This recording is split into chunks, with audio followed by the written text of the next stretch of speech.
Hi, everybody, and welcome to today's Ruby Live event. My name is Eric Wynkoop. I'm the Director of Culinary Instruction, and in particular, I want to welcome you to my office hours today. This is your chance to ask questions that are related to food and cooking, and I'll do my best to respond to those. And, as we get started today, I've got just a couple of quick comments. These are housekeeping items. And that is on the right-hand side of the page. You're going to see a dialog box in the upper right-hand corner. If you would like to participate more directly, feel free to enter a question or a comment, and that'll make its way to the queue. You'll also notice some pre-populated questions. Those folks that have already gotten here early, gotten front row seats, and have entered in their questions. As you look at those questions individually, you'll see a heart-shaped icon. And if you would like me to respond to that particular question sooner than later, go ahead and click on that icon and it'll bump it up in priority. Okay. And then now, without further ado, let's go ahead and get started today. I'd like to start out with Judith's question. Judith says, where are several good sites to purchase spices and herbs? Great question. This is a question that I get every once in a while. And, online, you're going to find a number of options. And, I'm not necessarily current on the latest and greatest websites for spices. Since I don't buy most of my spices online these days, but Penzies is a company that's been around for a long time. They have an online presence, and they might be a good place to start. Certainly, you can get some information on pricing and variety of herbs and spices, which will help you make comparisons as you shop around. So check out penzies.com. And, otherwise, I encourage you to look at other websites to see if there are characteristics that appeal to you and might encourage you to do business with them. Okay. Thank you very much. All right. And the next question. What I have learned is that nuts should be kept in the fridge in order to prevent them from going rancid. Is it the same thing with grains? Wow, this is another fundamental question, another good question that I think is important to talk about. It's one that I field ever so often. And so, regarding food items in this nut, seed, grain category that are high in fats, and so we're talking about whole grains in this case. Understand that the presence of those fatty components are what will decrease the shelf life on these items, and these foods are going to be affected by warmer temperatures and by direct sunlight, and then also from a different angle from moist conditions or humid conditions. And so, a refrigerator takes care of all that. Right? It's cool and it's dark and it's a dry environment. So it certainly is a good place if you have the space in your refrigerator to store things like nuts and seeds and grains. But it's certainly not a requirement. Okay. And this will depend upon your own particular situation. If you happen to be in, let's say, a climate number one, that is temperate or a bit on the cool side overall. And you've got a place in your house that is relatively cool and temperature stable throughout the year without big fluctuations. And so this criteria actually aligns with a wine storage area. And so if you have a basement or a root cellar or a wine cabinet or cellar or something like that. This also is going to be an ideal place to store these high fat and more delicate food items. Okay, so a refrigerator is great. Sometimes that's sort of precious real estate, so to speak, in the house, because the space is limited and we might have other more perishable things to go into that box, in which case just search for other places that might be cool, relatively speaking, and temperature stable for the most part throughout the year, especially during the summertime. Okay, or day to night fluctuations, should be minimized. Let's see. The other thing that comes to mind is your purchase quantity and your rate of consumption.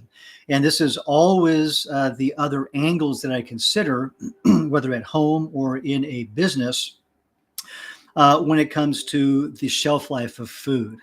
It's going to be important to also purchase quantities that are in line with our consumption rate and our storage environment in order to yield the best results.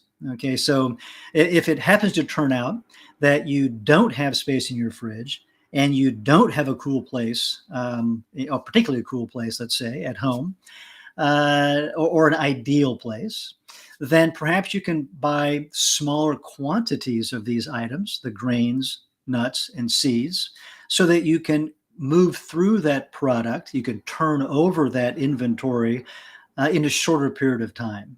And that's going to sort of stave off the rancidity that might otherwise set in. Okay, thank you. All right, and the next question is about bread starter. This is from Clive. And the question reads, how do you keep bread starter alive through the winter? So we have a couple of things to think about here, a couple of ways forward. One is to put it in the refrigerator. And, very often a bread starter will last months and years in the freezer, or in the refrigerator, excuse me. It'll take on a dormant state and just hang low, and then waiting to be resurrected and fed once you get around to baking again. Okay. Now, I mentioned the freezer. That's also a place where you can store your bread starter, your sourdough starter, or whatever it is that you have. And there's a couple of ways to do that. You can store it in its wet form, in some sort of a container that's going to be airtight and will be safe, otherwise safe in that freezer environment. And it could be a jar. If you have a larger quantity of starter, you can divvy it up into smaller portions. Some people use a silicone muffin mat, I guess I'd call it. It's not really a muffin tin, but it replicates a muffin tin, but made of silicone. You can freeze these little pucks of starter and then pop those out and then transfer them to a Ziploc bag, maybe a double layer those so they're airtight as much as you can throughout that winter period to avoid drying and freezer burn or damage to that starter. The other thing that some folks do is they'll get their starter and spread it out on parchment paper or even a nice clean Silpat, and then dehydrate it. And that can be done in a dehydrator if you have one, or at room temperature, with some moving air, so that things will dry out pretty quickly without any other foreign critters invading and growing in the form of mold, right? Mold that you don't want. And then those dried chips can be put into a Ziploc bag and then stored, in the freezer. So those are a few ways forward, and I hope you will, give one or two or all three of them a try and see what might work best for you. All right, thank you. All right, next up from Sandra. If a recipe calls for sea salt, could Himalayan pink salt be used as well? Yes, the quick answer is yes. And by and large, and certainly for routine cooking, salts are basically interchangeable. Okay, and what might uh, influence a decision in one direction or another is the cost of the salt.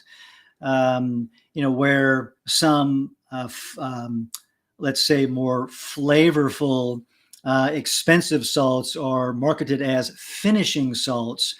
And because of their price, people tend to reserve those for that last little adjustment prior to service. In which case, if we look at from the other direction, you may not want to use such a salt for your daily cooking. But on the other hand, if that price tag is not a concern, and you like that flavor of that particular salt, you can use that for your daily cooking too. It works very well. So, quick answer is there is great interchangeability between salts. An exception that comes to mind, this happens to be refer to a sample that we've got in the cupboard here at home, and that is you get some of these fancy pants salts that might have some additives, and the one I'm thinking of has some charcoal added to it, so it's a black flake salt, and it'll turn your food black. So just think about those sort of characteristics as you choose the salt to use. Okay, thank you. All right, and the next question is from Debbie, who says, "Hi, um, I'm interested in cooking pancakes in the oven. Can you recommend a pancake recipe that will do well with oven baking?" Wow, this is a kind of a question for me from left field. Without testing out recipes, I don't necessarily know how they're going to work in an unconventional environment. So, what I would recommend, Debbie, is to take your favorite um, uh, pancake recipe and go ahead and test it out in the oven. Okay.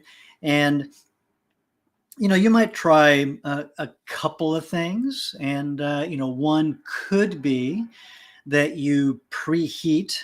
And I don't know if you're thinking about using a pan in the, like a skillet in the oven or a sheet pan in the oven, but you might consider preheating the pan in the oven, and then pulling the rack out carefully.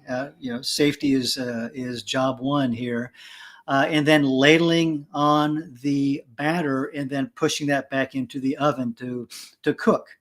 The other consideration may be to create a batter that's a little bit stiffer than usual, so that you can then pour that into a cold pan and then slide that into the oven, because it'll require just a little bit more time for that heat to do its work and for those starches to set up. Okay, and so those are a couple of things that come to mind for me as I would approach such an experiment.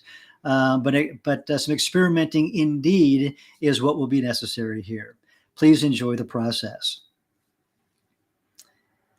Okay, and next up from Ellen. Hello.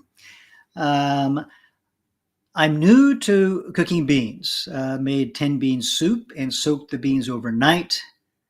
Cooked all day in slow cooker on high 4 hours, low 4 hours, but beans were a bit hard in the middle. Can I fix the soup? Uh-huh. So a little troubleshooting here. And we, when we troubleshoot, we start from sort of the easiest fixes, maybe the most obvious possible concerns. So bear with me. But the first question would be, was the water quantity adequate? And if the answer was no, as I go through this mental flow chart, you add more water, and that should take care of it. If the answer was yes, then we go down this other path. Or my next question, and probably, my last question would be, did you add acidic ingredients into the pot with the beans? And acidic items could be brown sugar, it could be certain tomato products, could be vinegar. Those are the most common items that come to mind for me.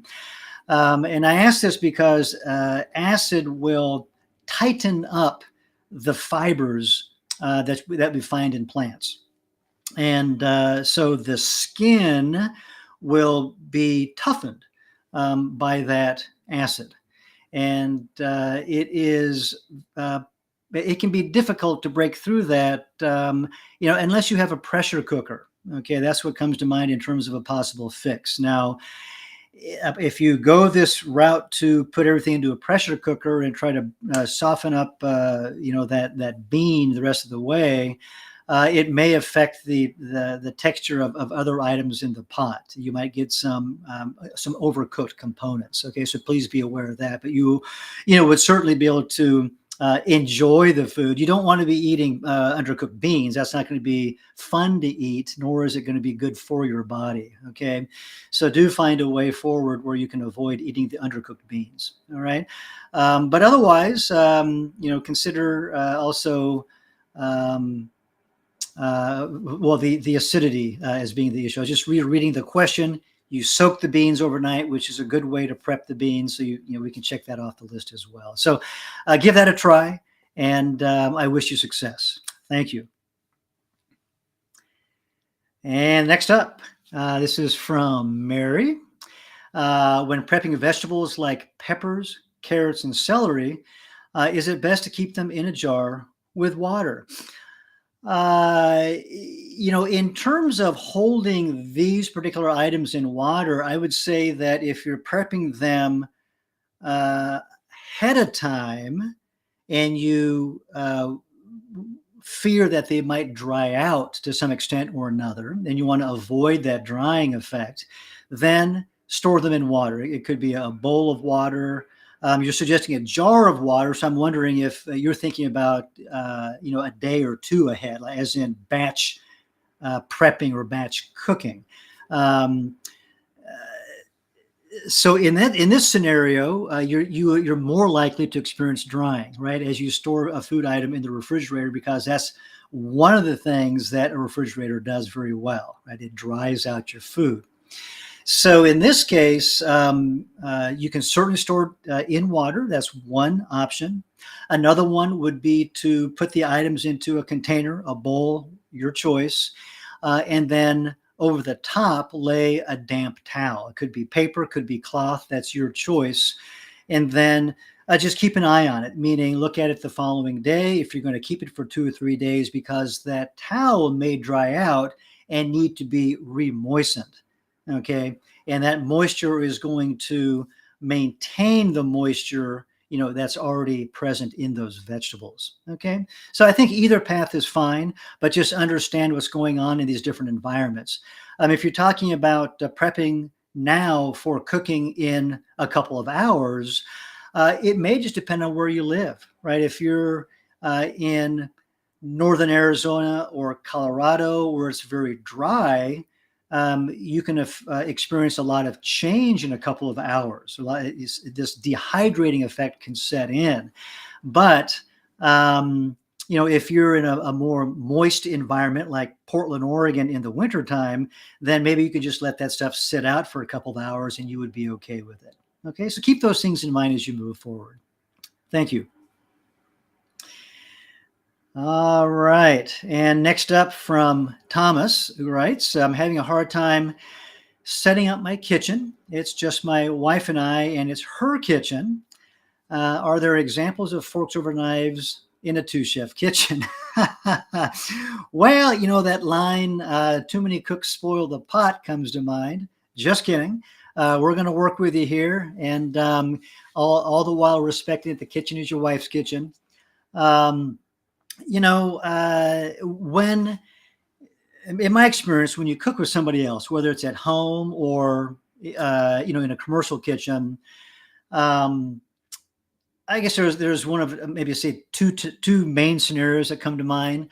One is that one person is in charge, right? They are the chef. The other person is the sous chef, so to speak, in that sort of professional arrangement. And in that situation, the chef comes up with the menu and visualizes the process in the meal. and then dictates that to the sous chef and the other underlings, right, to be carried out. And then we put our ego aside and we work for the chef. It doesn't matter how you like it, right? That's the hierarchy, and that's how that plays out. The other scenario that I can think of is where you've got two people that are going to assume an equal authority, right, and level of responsibility, and maybe you're taking on sort of two projects that are functionally separate, but that will be joined, at mealtime, right? They come together to create that overall menu, and so you go off and you do your own things. And maybe you ask for a little input or assistance as needed, but you're working on your own thing, so you have authority over your spaces and your domains of the menu. But otherwise, it's going to take negotiation. And I have been in these sort of what seems like kitchen counseling sessions. Sometimes they're easy to resolve, and frankly, sometimes they're not. It really depends on some of the ego that's at play. Okay, but think about those two examples that I walked you through, and consider trying those out in your own kitchen. Thank you. And Mary says, yes, I'm prepared. I am prepping for batch cooking. Okay, perfect, Mary. Yeah, and you're welcome. I hope that what I outlined for you makes sense and will be satisfactory. Okay, just keep them moist in some fashion. All right, and generally speaking, you can soak things just as you suggested, so long as that item isn't going to lose flavor, right, or texture, desired texture. Okay, thanks. Okay, and so next one is from Jessica. Hello. I have the honor to cook for military veterans at therapeutic retreats. Very cool. I love to hear about any Ayurveda wellness and cooking advice you may have to help enhance the healing of the body and mind with PTS, post-traumatic stress. Okay. And I know yoga, meditation, turmeric, etc. Okay, good. So it sounds like to start with, Jessica has a foundation in some of these practices, right? Best practices for everybody, really, but certainly for folks that have experienced traumatic stress, right, in some fashion, and are experiencing the residual effects of that. And so yoga, certain yoga asana in particular are going to be calming of vata dosha and the mind. Meditation certainly is going to target the mind. And the mind is connected to the body. So if we can calm the mind, we calm the body as well. And vice versa. That's going to be true. You mentioned turmeric, one of my favorite spices. My suggestion is to add turmeric to everything that you consume. And it could even be a glass of water if you wish. And if you're in doubt, add turmeric. That was the good advice that I received many years ago while doing some food field work in India. And so I hope you'll keep that in mind as well. But otherwise, when it comes to Ayurveda and the consideration of post-traumatic stress, in Ayurveda, the mind is called the manas, and the category in which post-traumatic stress conditions fall into is called manovikara, which is the derangement or the imbalance of the mind, generally speaking. This is this broad category. And so manovikara vitiates or aggravates vata dosha. So it increases Vata dosha. Vata dosha is characterized by movement and instability. Okay. And so we want to bring in some foods and environmental factors that will be grounding, that are heavier in nature to stabilize and to bring down Vata dosha. At the same time, we want to keep our eye on Pitta dosha and maintain a good level for that individual um, in order to maintain Agni. And Agni is the heat and the fire of digestion. And according to Ayurvedic theory, there are multiple levels of digestion through different parts of the body, but we'll focus on the gut, right now as that primary and initial Agni that we encounter. Okay.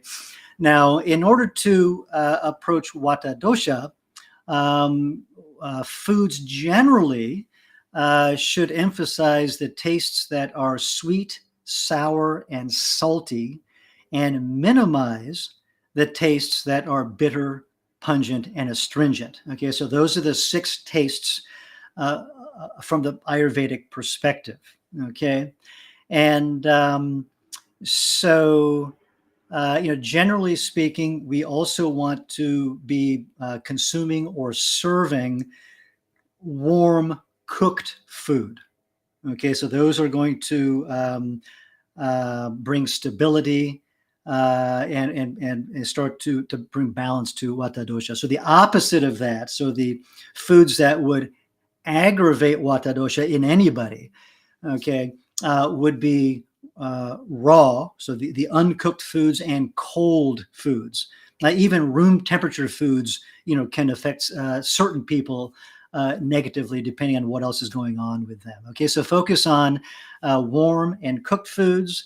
When we think about the sweet taste, it's not necessarily desserts and sugary things that I'm thinking of, but it's whole foods that emphasize grains, whole grains, which overall are categorized as sweet in Ayurveda. And then go easy on the beans. Okay, beans have some sweetness, but they also are characterized by astringency. And so astringency can aggravate Vata dosha. So I would go light or even avoid beans if you can do that, while emphasizing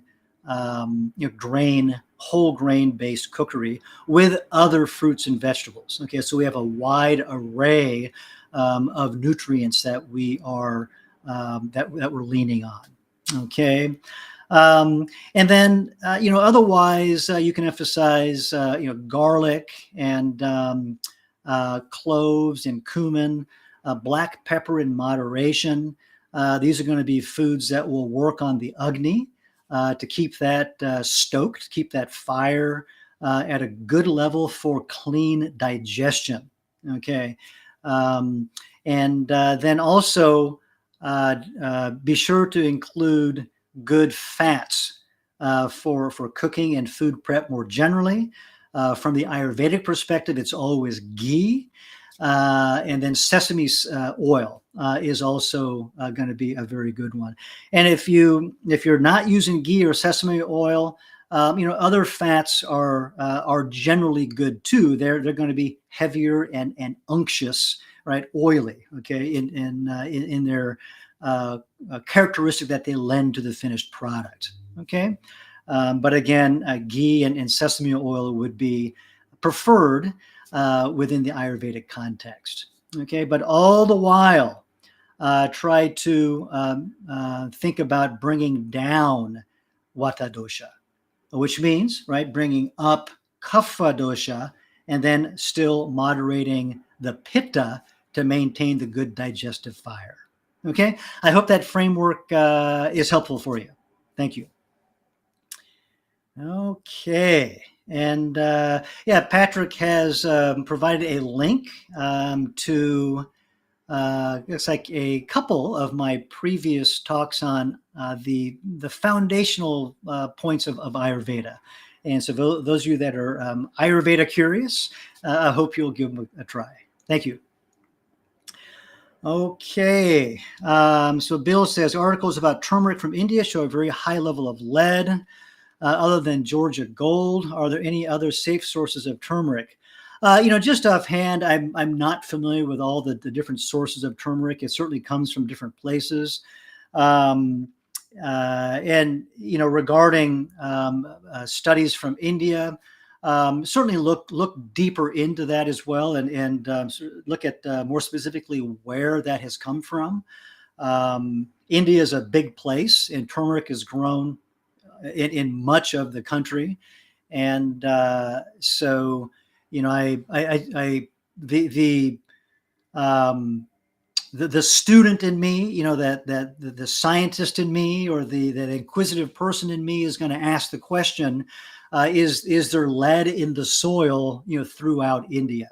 And the answer is probably no. And so I want to know where that is versus where that is not. Okay.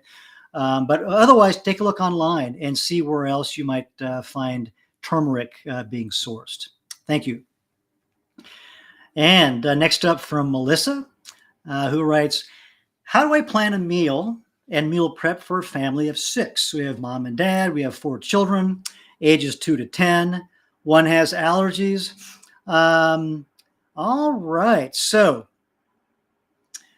the place we start, okay, with meal planning is a good sharp knife, okay?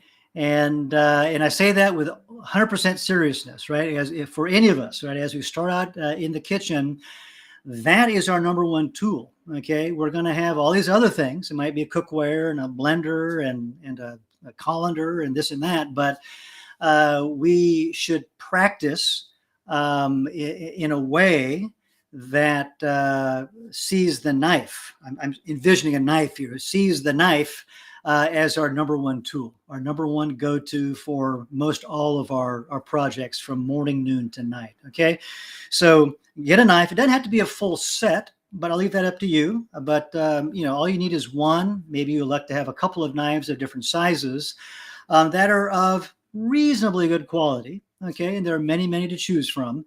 And then maintain its sharpness so that you can do your work effectively.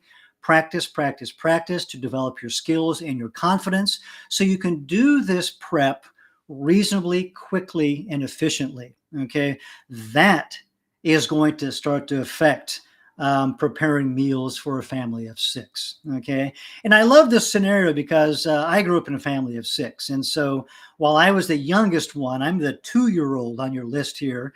So I certainly didn't know what my mother was going through in the early years, but I did see it later on, and I saw, how efficient she was in the kitchen and how she made that work.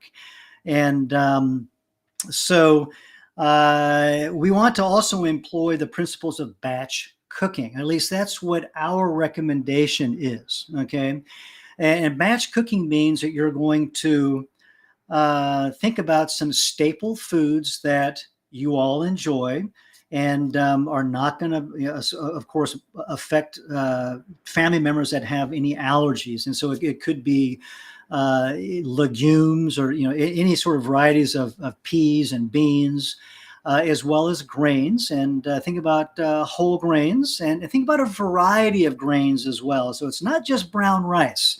Right. Think about quinoa in its different colors. Think about, maybe they're the different grains that are related to wheat, farro, and maybe there's different types of rice. There's different red rices and black rices and different brown rices.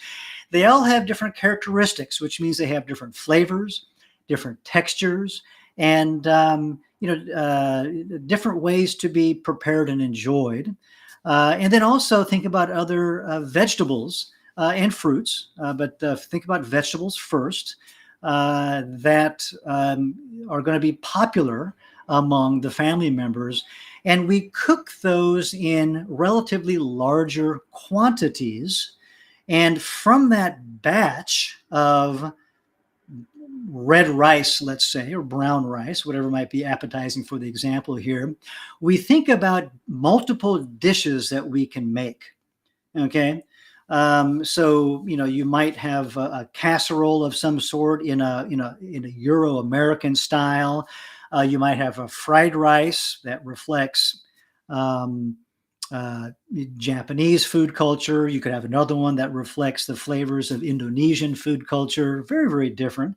And you might have a wrap. You might present something as a bowl, with other herbs and spices and vegetables and a dressing to tie all that together. And so, you have, again, this batch of a given item that you can use for multiple preparations. Okay. And then we can look at another batch of, let's say, pinto beans. So now we have rice and pinto beans. What is it that you can make with one, but ideally both of those things combined? Okay. And in this way, we don't, have to cook all the ingredients at every mealtime or even every day. You might elect to create a batch of food once a week or twice a week. Twice a week, kind of depending on how that food is stored, could be the safer way to go. Okay. To ensure maximum shelf life and freshness. Okay. And then, this holds true for vegetables as well.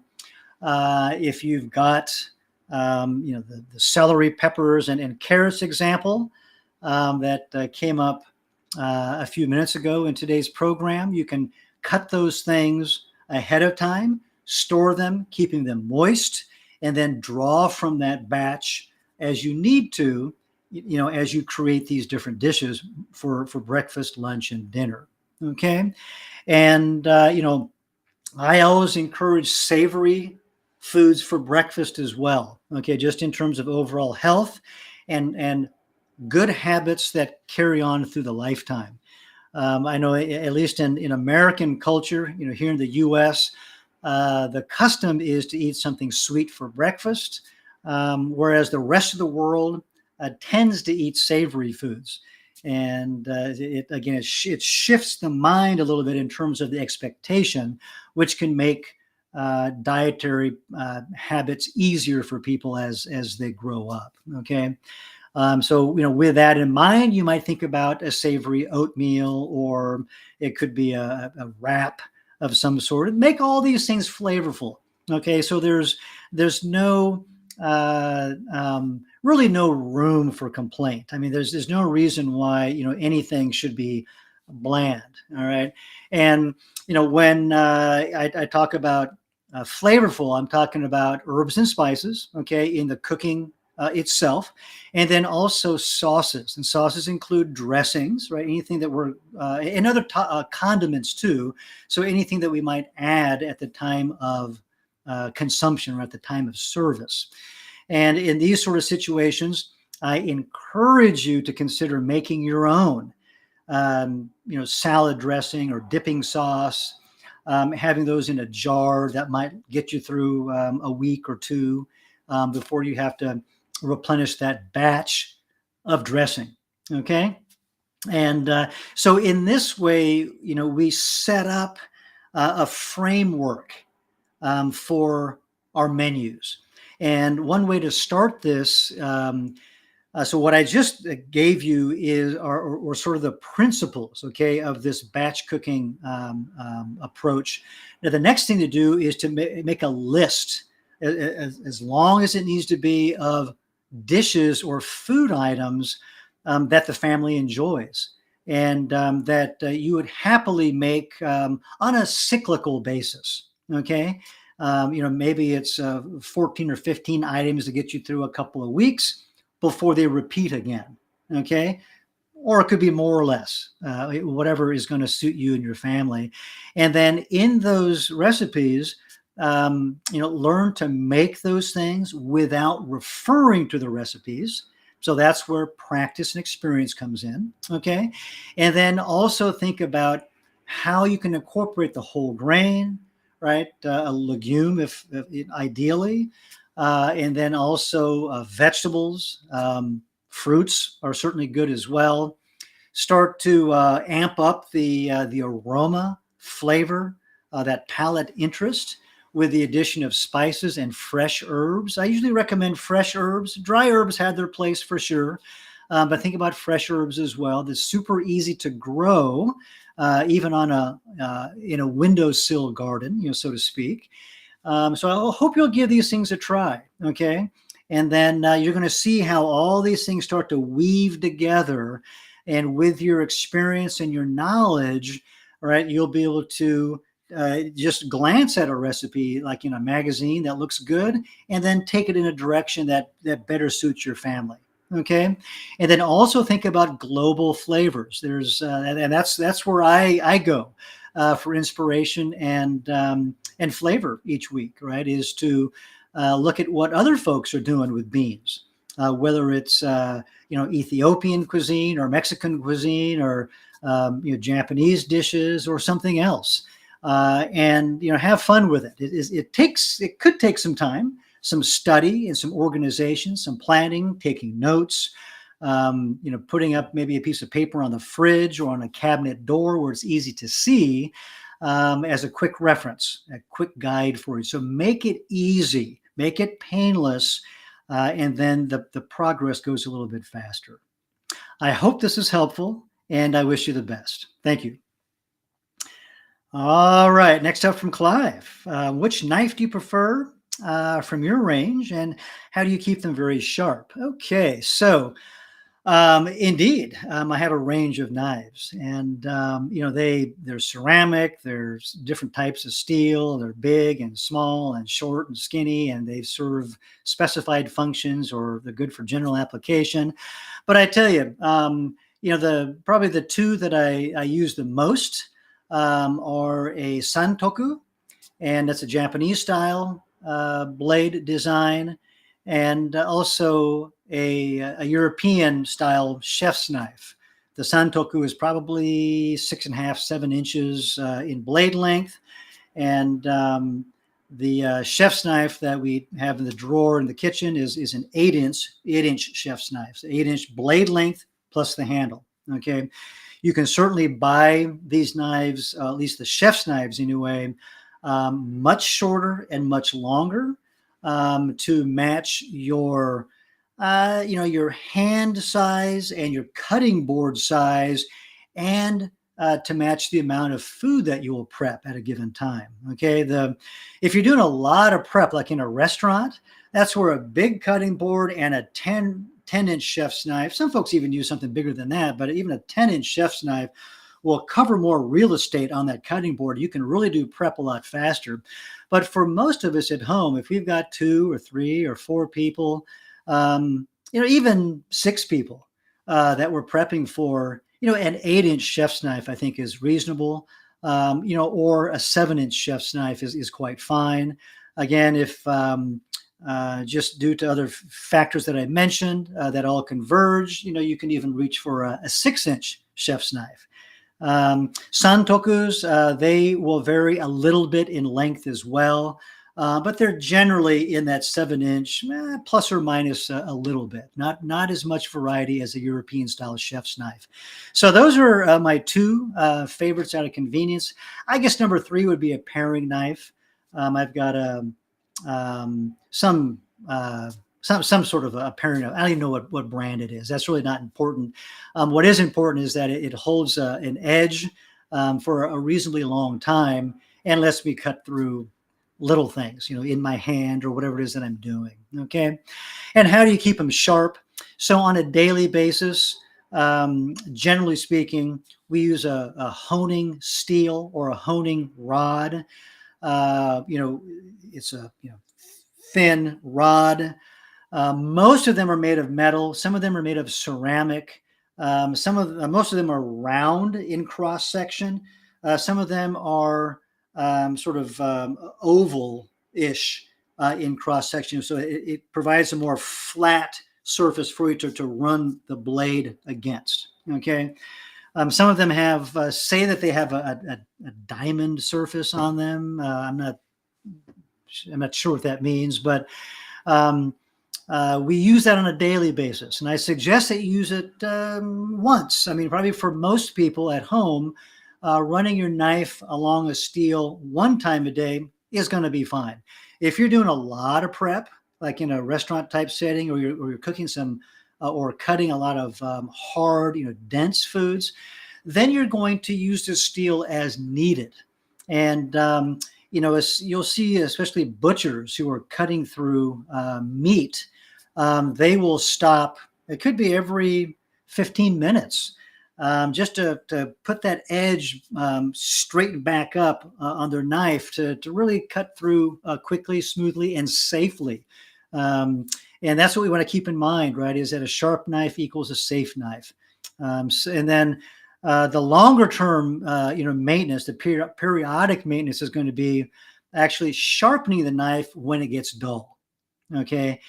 And how frequently you do that will vary, varies quite a bit. But, there are many different tools out there, ranging from, manual pull through tools to electric sharpeners that, also have some sort of sharpening wheels that you might pull the blade through, to whetstones. And these mechanical devices are very easy to use. The learning curve is very short, and they can sharpen your knife better than having a dull knife.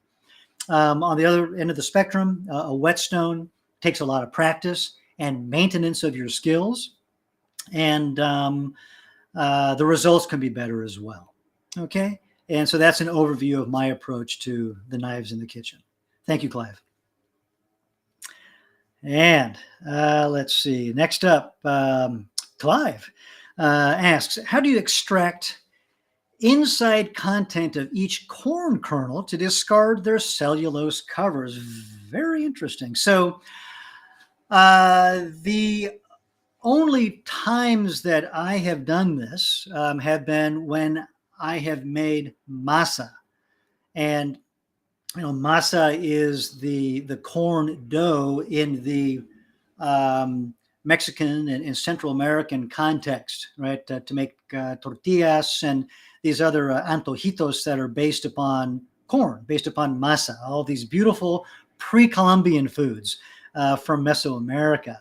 And, in that context, you are cooking the grains to rehydrate and then soaking them overnight for some hours in a solution that's an alkaline solution. You add lye to that, and then that will cause that skin to loosen up. And at that point, they slough off pretty easily. Some will come off by themselves, or if you just grab them, they will come off very easily. Now, that's my context. And outside of that, you get into these more common varieties of corn that have very small kernels, in which case what you're suggesting here could be very challenging. And I don't know how to address that, certainly not without some experimentation. Okay. But again, going back to the other scenario where one might be making masa or otherwise using the corn varieties that are typical for masa, you find larger varieties of corn.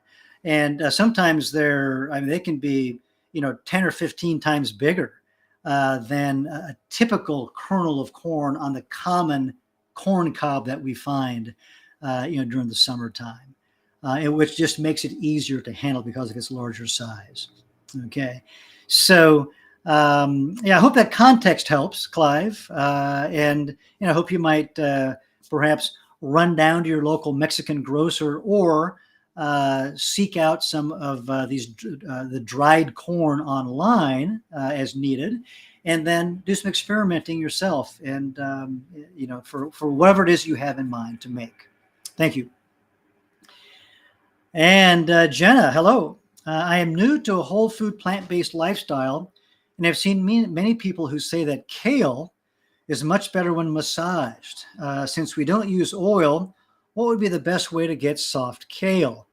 Um, I guess you mentioned oil.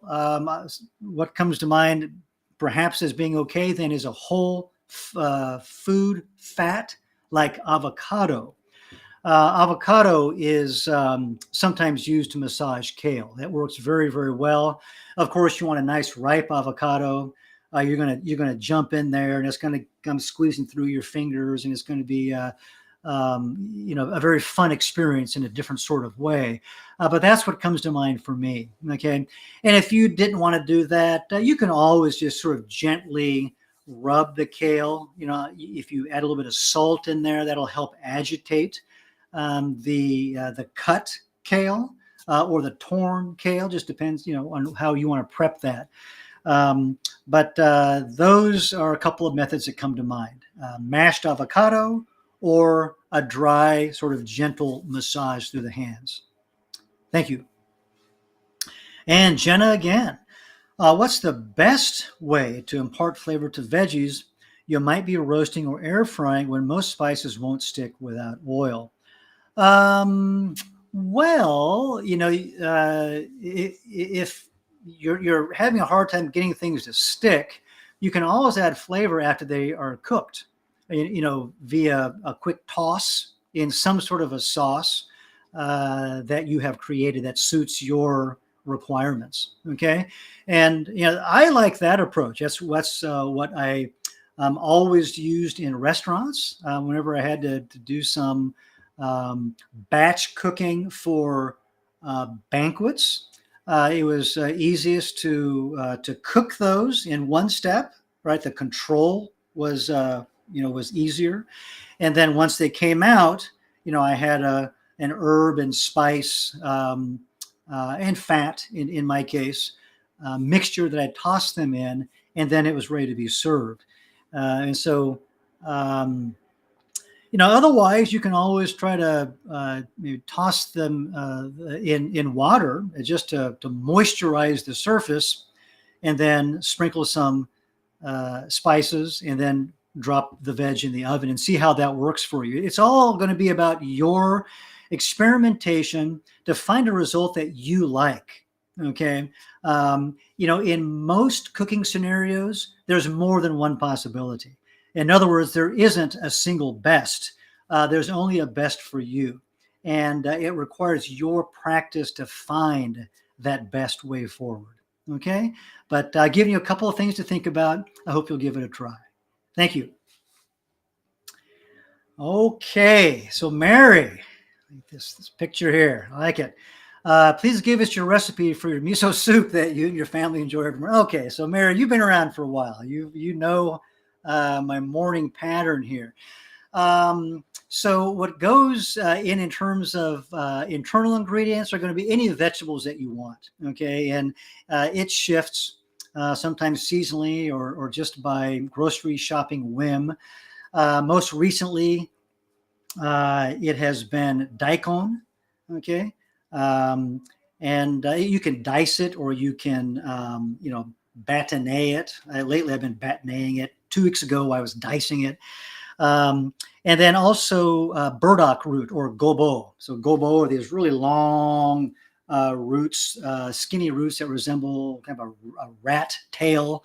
I slice those on a bias pretty thinly because they're very, very fibrous, and then allow those enough time in the water to simmer along with the daikon. You can add carrots, you can add onions, you can add potatoes. There's many, many variations, and those are examples of things that I will use from time to time. And if I have tofu, I will usually add tofu. I really like the combination of tofu and daikon and the gobo or the burdock root. Along with wakame, and wakame is a type of seagrass or seaweed that is very commonly used in miso soup, as well as many other Japanese dishes. And then the miso paste could be anything you want. Really, I mean, anything you have access to, and you can even mix and match varieties. That's legal in the Japanese kitchen. So commonly, if you go to the grocery store, you'll find some type of white miso or shiro miso, and you'll find some sort of darker colored red miso or aka miso. And generally speaking, the white miso is milder in flavor with more sweet notes, and the aka miso is more pungent and salty. And so again, you find your balance. You can use just one or the other, or you can mix them to find something that you like. Okay, and in Japanese restaurants, very commonly, the miso soup that comes out is very, very simple. It's basically just a liquid, and there might be a half a dozen measly small little dice of tofu, maybe with a couple, three pieces of wakame. Very, very simple, and we see that in restaurants in Japan too. That's fine. At homes, you see very different styles of miso soup, where much more is added to it.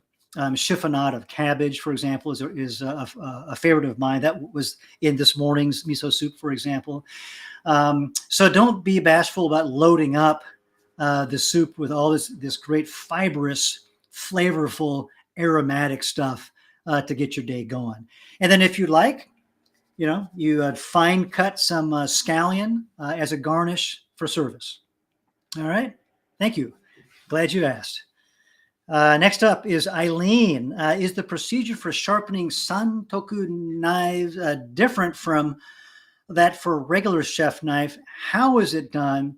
How frequently should sharpening be done for santoku knives used in a vegan home kitchen? Okay, so I got a few questions here. And this is a great continuation from Clive's earlier question on knives.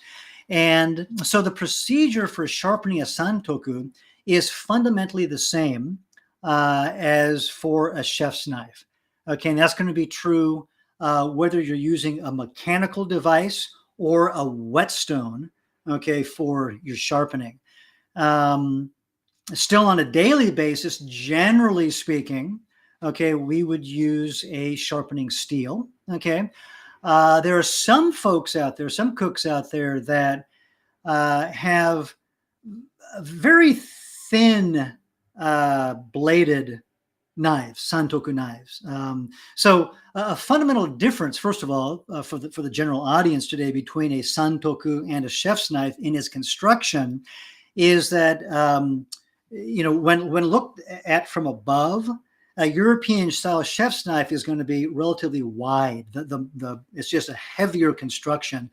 A santoku is very, very thin, and it allows you to make more precise cuts. Okay, but it also means that it can be a little bit more delicate. So and it just depends on the specific santoku that you're using. Some of them are a little more hardy. Some of them are a thinner construction and more susceptible to chipping. Okay, along the cutting edge of the blade. In which case, a typical honing steel is not recommended, by some people. You might consider the finer texture of a ceramic honing rod in that case, or even one of those sort of diamond dust, very fine, sort of oval-shaped honing rods that I described a few minutes ago. Those are a little bit more delicate, on that cutting edge. Okay, they're great for any knives also. Okay, but just a couple of distinctions to start with.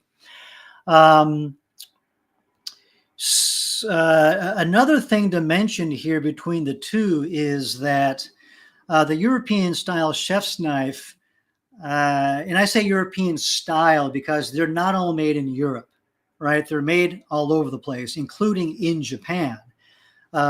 So in Japan, you can get a European style knife and a Japanese style knife. Okay, so I just want to make that distinction clear. Okay, but with a European style chef's knife, they're going to be double beveled. So, both sides of the blade have a taper, and then this is your cutting edge that's formed down here. Okay, Whereas with a santoku, it can be double beveled or it may be single beveled as the edge of the blade comes down. It just depends on the knife, okay? Now, if it's a single bevel, you just have one side to sharpen. If it's a double beveled blade, you have two sides of the blade to sharpen because you want to affect that cutting edge precisely and evenly. Okay, and then okay, I'll throw in another twist here. When it comes to double beveled knives, okay, typically the bevels are even on both sides. Okay, but you can also make uneven bevels, like a 70%, 30% bevel. Again, that's kind of deep and according to your preferences and your experience, but some cooks do that as well. Okay, but that only complicates things right now. So let's stick to even bevels. Okay. Now, how is it done? So I generally covered that. And what we'll go into more detail are the two links that just popped onto our screen here. So the first one addresses some general information on sharpening, some tools, as well as some technique. And then the second link for YouTube is a video that looks specifically at a santoku.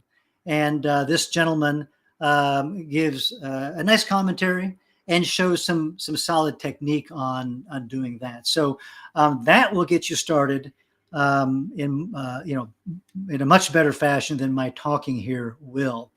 Now, how frequently should sharpening be done? In you say vegan home kitchen, but just in general, okay, because it doesn't matter what the kitchen environment is. It all depends on what you're cutting, right? The density or the hardness of the food, as well as the frequency of your cutting or the volume of your food, okay? And it's going to depend. Very often in home kitchens, sharpening, not daily honing, but sharpening may be done once a year. That could be adequate for some folks. Maybe it's done a couple of times a year. I don't see it done more than that for most cooks at home. Okay. Now, a restaurant is a different situation, okay, where we have a lot more volume that we're processing, and we might be sharpening knives, on a 4, 6, 8, 10-week basis. Okay. But at home, it can be rather infrequent. Okay. A common test is to grab a tomato that's fairly ripe, let's say moderate ripe to more ripe, and then just see if you can fairly smoothly cut through that. And if you can't, then that's going to be a sign for you to consider sharpening your knife at that point. Okay. Now, on the note of sharpening, I'm going to share some information with you.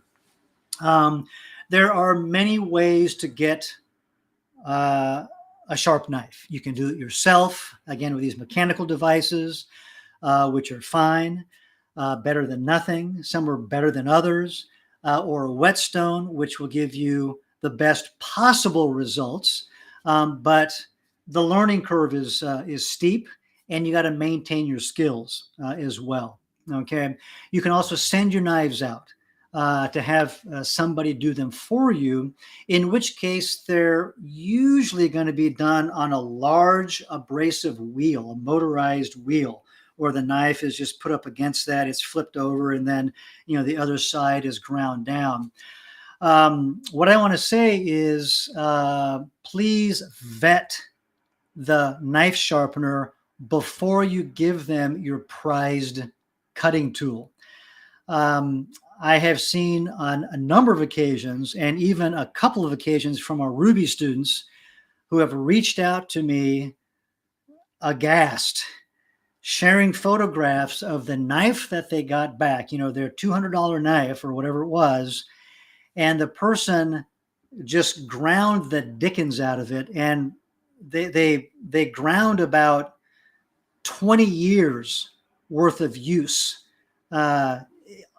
off of that knife, and they did such a poor job they actually damaged the knife, such that chef's knife no longer would function as a chef's knife. If you were to correct it, the blade would then be so shallow that it would really function as a utility knife. So please be careful if you decide to send your knife out to be sharpened.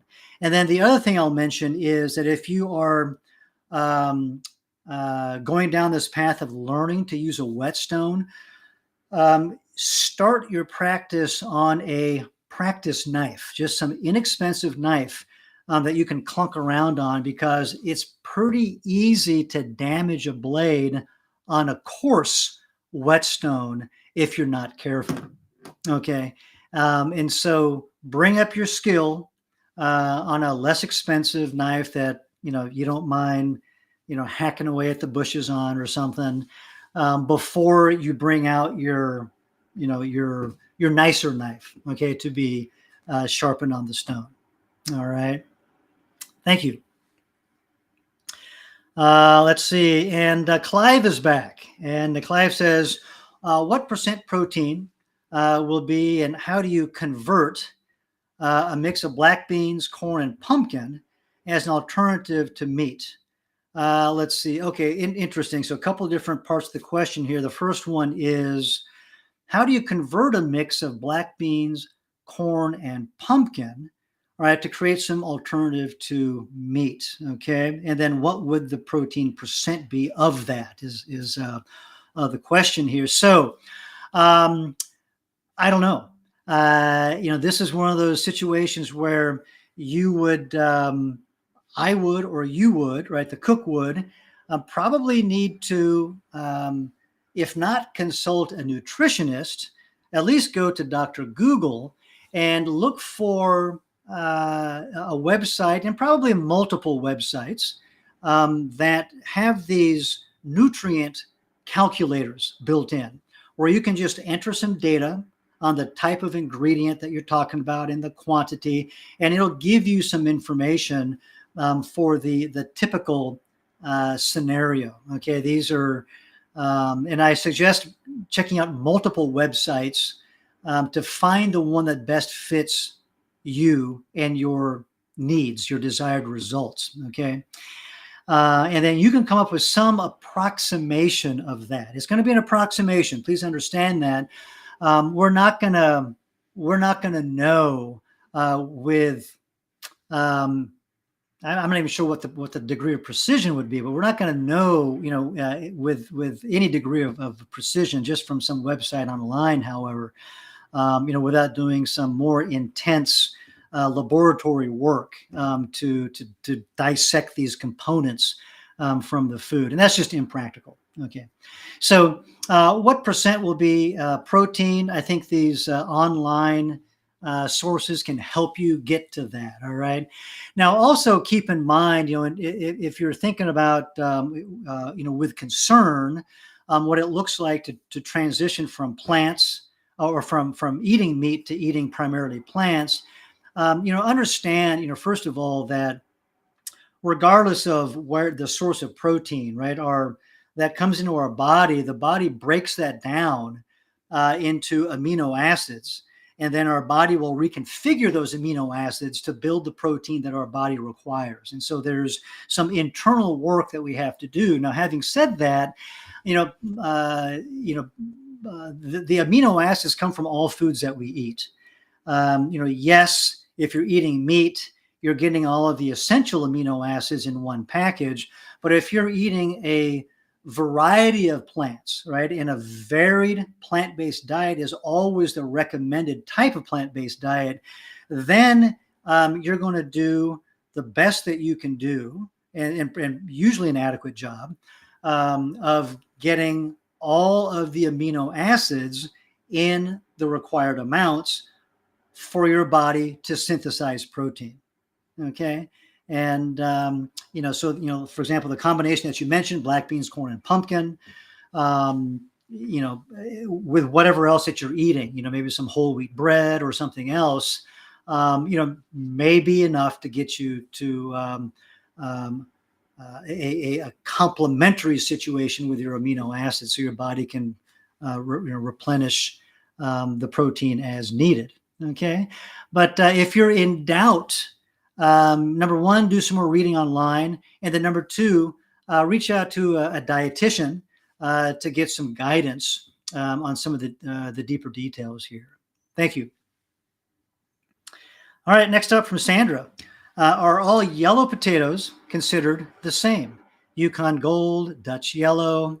And if a recipe calls for Yukon Gold, what could be used as an alternate? Okay, so culinarily speaking, potatoes fall into two broad categories. One is the mealy potato, like the russet potato, and the waxy potato, okay, like the Yukon Gold or the Dutch Yellow.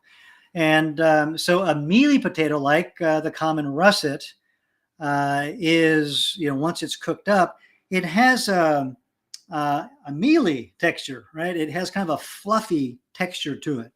Whereas a Yukon Gold has a firm texture that slices nicely after it's cooked and holds together, holds its shape. So if you think about potatoes in this way, generally speaking, waxy potatoes can be substituted with other waxy potatoes, and mealy potatoes with other mealy potatoes. That's going to be the quick solution, the quick answer here. Okay. Now, is there crossover? Sure, according to your personal preference. And you can, certainly, make a French fry out of a waxy potato, although arguably a better French fry is going to be made from the typical mealy potato. Okay. And but that's a place to start, Sandra, is to just look up examples of waxy potatoes so that you're familiar with those as you go shopping or you grow them, right? And then look up the other mealy variety to be familiar with those so that you can make those changes. Thank you. Lisa says, how do you know if a nut or a grain is rancid? It will have I'll say, taste, flavor, aroma, that sort of olfactory package, and somewhat on the palate as well, but mostly olfactory, where you're going to get some of that flavor / aroma that's kicked off of that item. And it just has it's hard to describe. It has kind of this dingy, funky aroma and flavor to it. And, I have met people that have essentially grown up eating rancid items like macadamia nuts, which are commonly rancid, and they haven't known the difference. So it's not until you compare a rancid item with a properly stored item that you really recognize what that means. Okay. But it is primarily through the taste and flavor aspect of the eating experience. And toasting or roasting doesn't alleviate that. Soaking doesn't alleviate that. It just hangs on until, service time. And, for a person that is particularly sensitive to that, and I might be one of those, even a small amount can really be off-putting. So, I love this question because, this is where some more testing or experimenting comes into play, where you might just say, you might just set a small portion of nuts, I don't know, out in the sun or in the garage or something, if it's warm out there, for 6 months or something, or it could be a whole grain, and then compare it with something that's fresher, 6 months or 12 months down the road for your education. I mean, that's the kind of stuff that I've done. That's the kind of stuff that I've always encouraged my students to do. Don't take for granted what seems to be obvious, because there are often other subtleties that we can learn from this side-by-side experimentation. Okay, whether it's a cooking process or a storing process or something else. So please give that a try, and you'll learn so much about rancid nuts and grains. Very exciting. Thank you.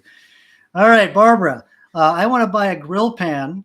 No, Barbara wants to buy a grill pan, square size, I don't want cast iron. Any suggestions? I live alone, so 80% of the time I'm only cooking for 1 or 3 people. Okay, this is a great cookware question. And so, uh, in terms of a grill pan, so a grill pan, right, is one that has raised ribs um, that historically it was to mimic the appearance of grilled food for your diner. Okay, that's where that comes from. But it also raises the food up a bit so that if there's fat that's rendering from usually meat, that it has a place to fall beneath the food item.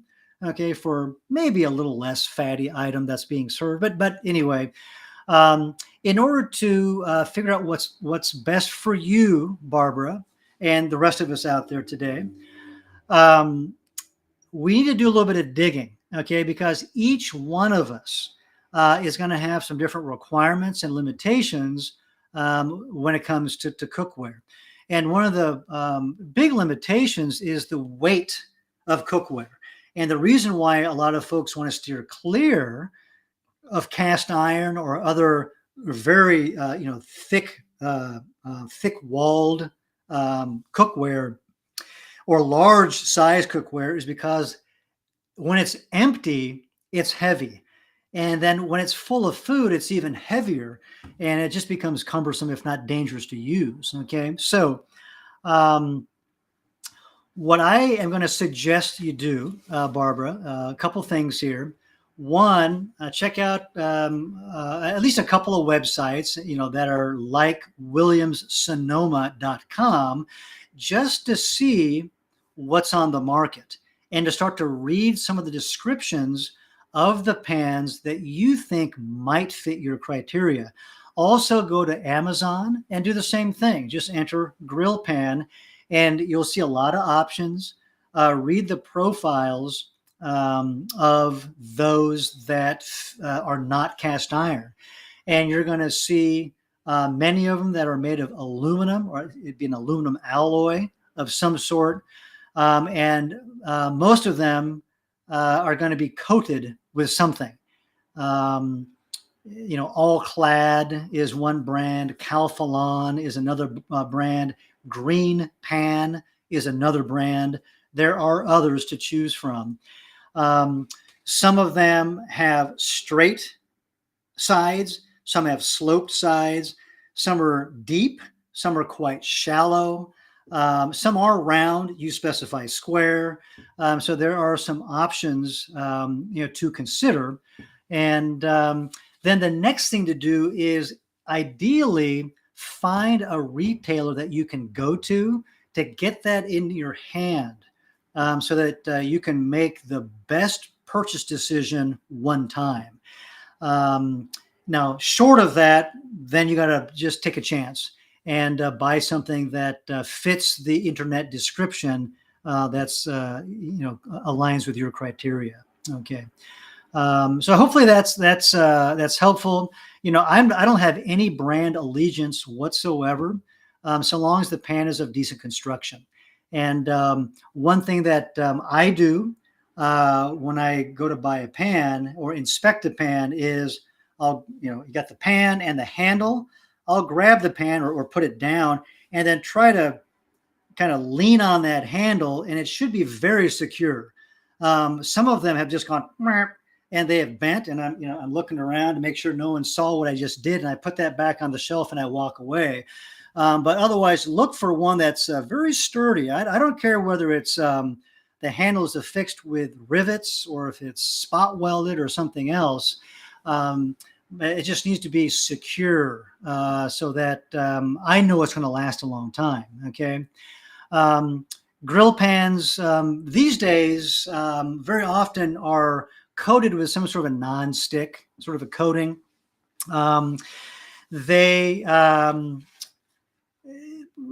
Grill pans are probably less of an issue for me because there's much less contact surfaces. If these are the grill lines here, such that if that coating wears off, you can still use the pan in most cases. But for those of you that are considering more mainstream cookware, I recommend, if you're thinking about a nonstick pan, to just buy one, maybe two nonstick pans, but do not buy a set, because over time they will accumulate scratches and they will stick. At which point you got to throw out the whole set and then replace it. But otherwise, I consider nonstick pans to be disposable items in my kitchen, and every so often I will replace the pan with a new one. Okay, otherwise I'm using something else that's uncoated. Okay, thank you. All right, Clive says, what's the healthiest recipe from Costa Rica? It seems to be a combination of corn, butternut, pumpkin, black beans. What's the best way of processing corn for cooking in that recipe? Okay, so yeah, I mean, the healthiest recipe from Costa Rica, I'd imagine there's a lot of healthy recipes from Costa Rica. It just depends on how it's prepared and how much you eat. But these beans and rice sort of preparations do characterize the food culture in that part of the world. And so some variety of a beans and rice preparation could fit the bill here in terms of being one of the healthiest. Okay. And the addition of corn and butternut, squash or pumpkin to your black beans sounds fabulous, Clive.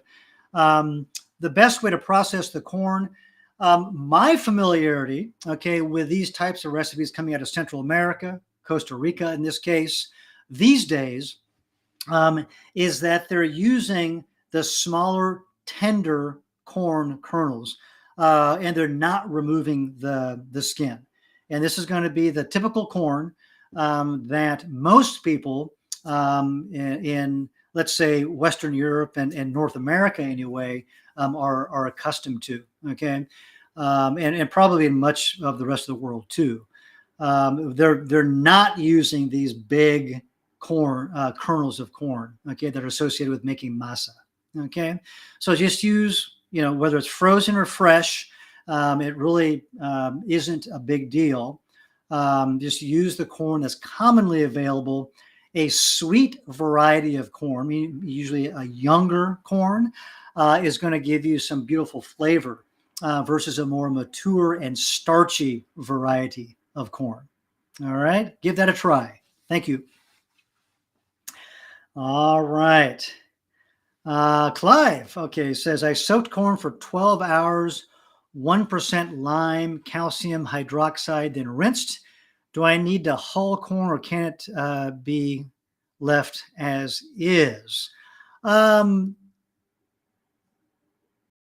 Well, you're asking a great question here. I don't know. I've never soaked corn in an alkaline solution and then eaten it as is.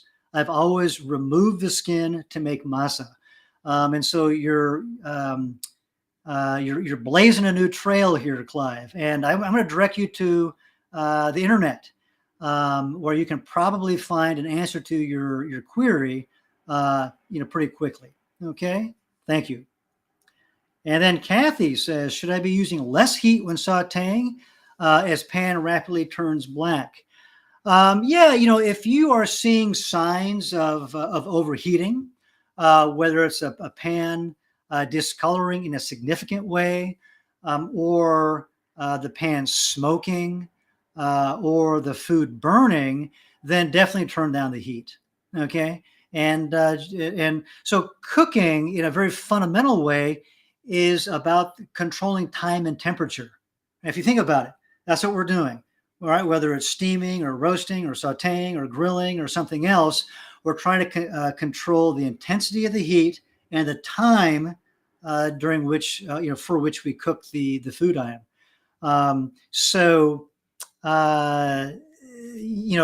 Play around with this. It's all about developing your experience around the particular ingredients that you use and the particular equipment that you have with the particular dishes that you make. Okay. And so that's the general information that I'll share with you today. Thank you, Kathy. Okay, and Kimberly says, hello. What are your favorite refrigerator storage containers? Um, wow, I think I have two containers that come to mind, and one would be some sort of a glass container with a snap fitting, tight fitting lid. Um, there are different brands out there. Some are square, some are round. It doesn't matter. It's really up to your preference and how you might organize your refrigerator. But I think those tight fitting lids are certainly convenient. Um, and let's see, the other category of container, it's from my restaurant days, and it's going to be just the plastic. We call them deli containers, and deli containers come in a number of different sizes, from very very small, I don't know, 1 cup maybe, um, you know, 1 pint and 1 quart. Those three sizes. They usually share one lid, about this big, so that the height changes for the containers. And then those things are reusable. You just use them until you can't use them anymore. So I use a combination of those two. And for those that don't like plastic, don't use deli containers. Use glass. If you don't care, use them both. If you want to give somebody something and you don't want the container back, the deli container is pretty handy. And so that's my approach. Thank you.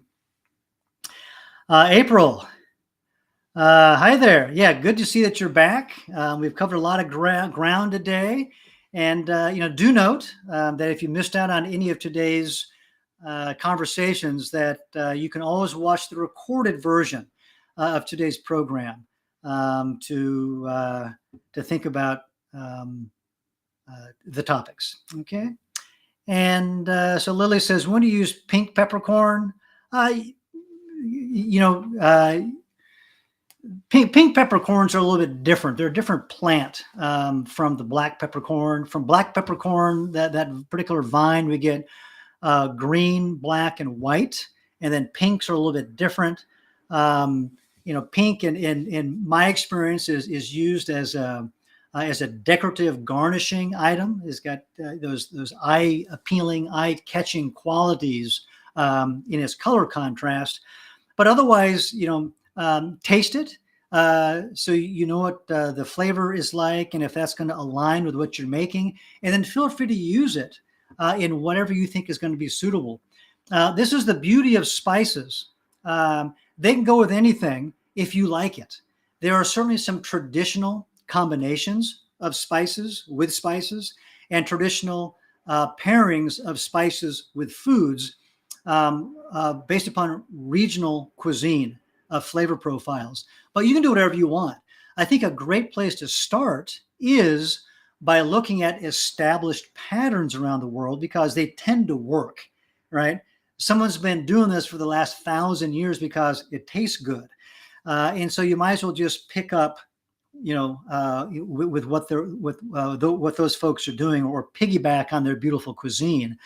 But, from there, start to mix and match yourself, and discover combinations that you might like. I think that's the way forward. Thank you. Deborah says, I just started to stir fry. How much of the nutrients are destroyed by frying? Would it be healthier to air fry?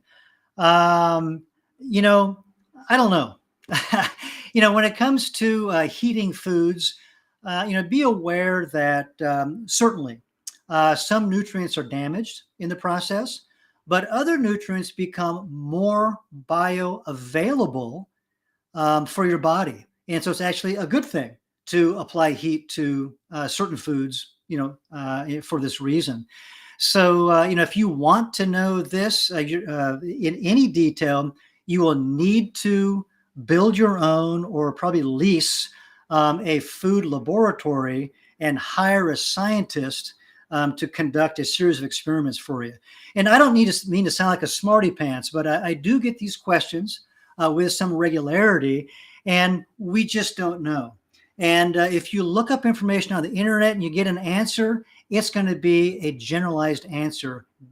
I guarantee you, okay? Because there is so much variation in food seasonally and from place of origin, and based upon the different varieties of a given onion or carrot or potato that you might use, that and how hot your pan is, and probably other factors too, that one answer from the internet, for example, or even one answer from a food science lab is not going to answer all of the possible scenarios out there. Okay. Would it be healthier to air fry? I don't know. Maybe, maybe not. Part of that might be, how much fat you're using when you're stir frying as well.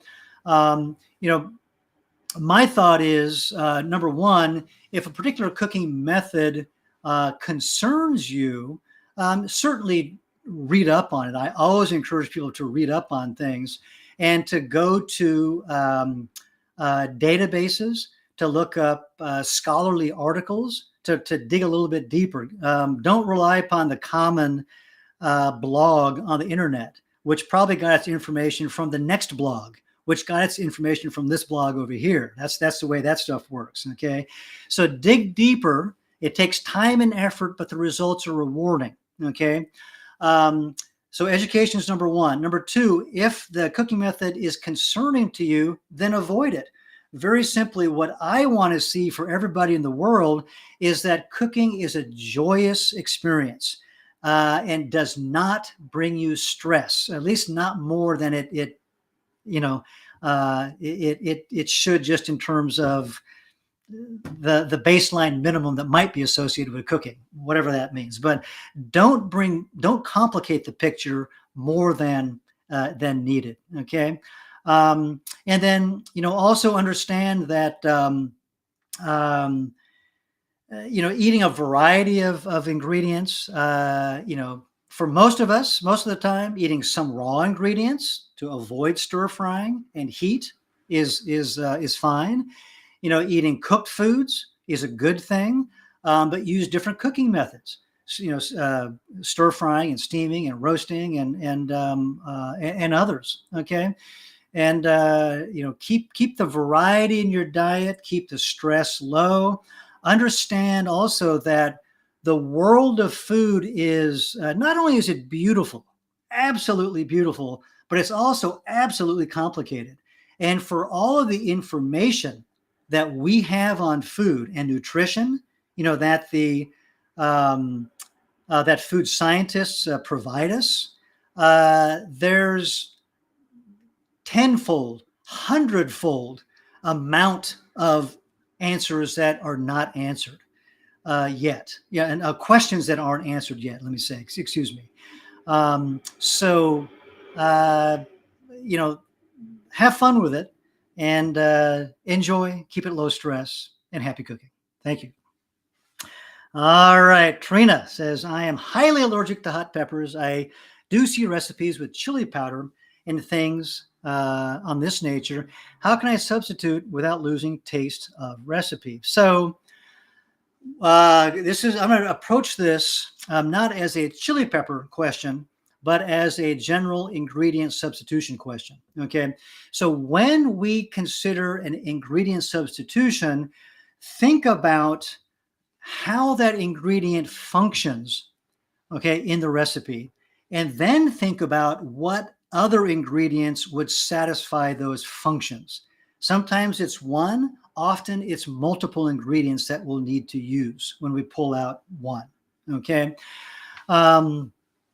So in the case of hot peppers as an example, or chilies, if it's the heat that you want, but you can't get it from capsaicin, then think about black pepper, think about ginger, think about long pepper, these other items that bring some type of heat to the palate that could be satisfying for you, okay? It's a different type of heat.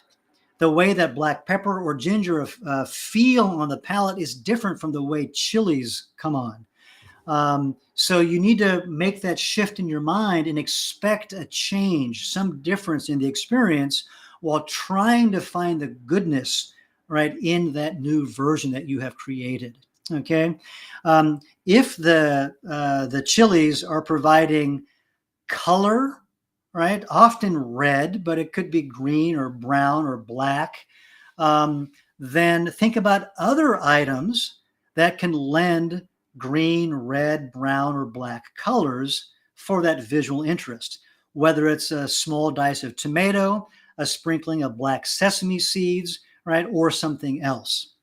Sometimes, it's an aroma, like a chipotle chili is smoked.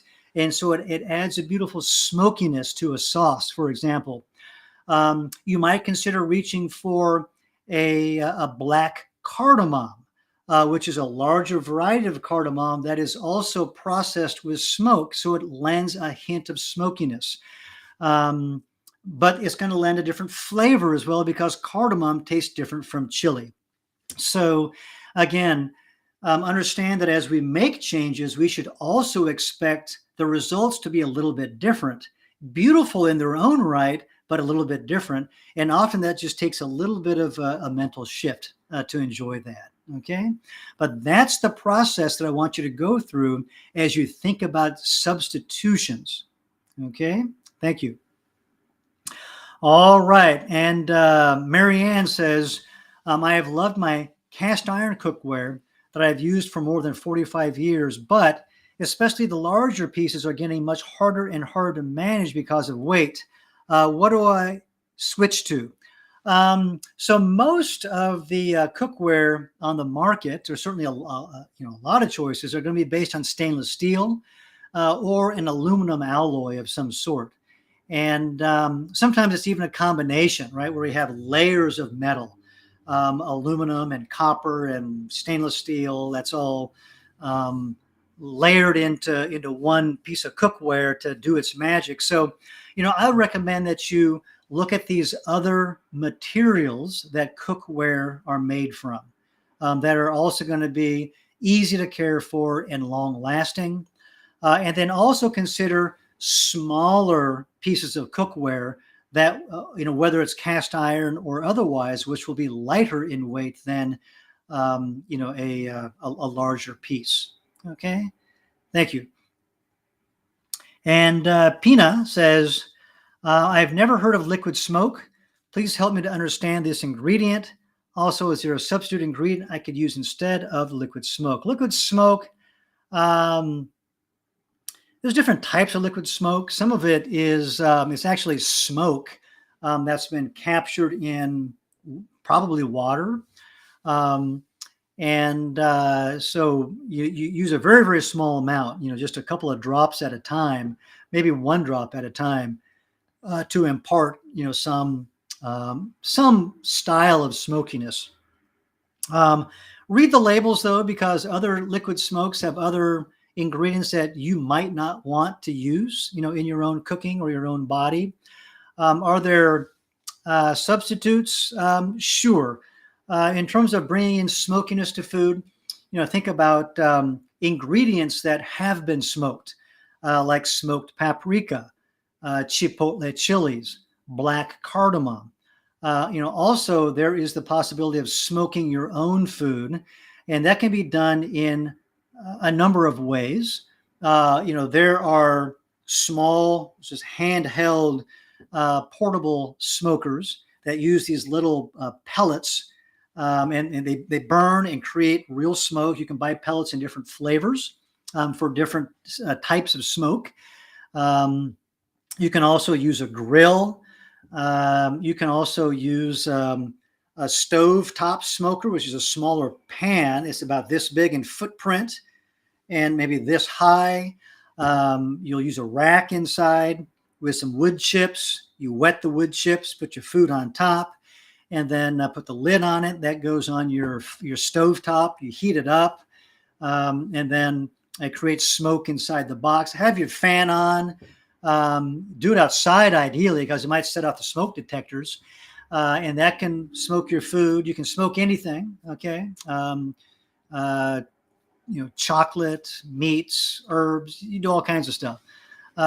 You can also maybe even get just a small piece of charcoal and put that into just a small container. It could be a small bowl, and then you just light that on fire, put that in your bowl, put it inside your pan because it's just a small little bowl, put the lid on it, and that can just smoke your dish that you're preparing.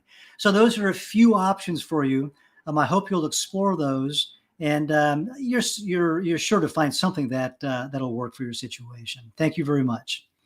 All right, and that brings us to the end of today's program. Some great questions, some questions that are very thought-provoking, and I hope you enjoyed the conversation today. I look forward to seeing you again, and until then, happy cooking.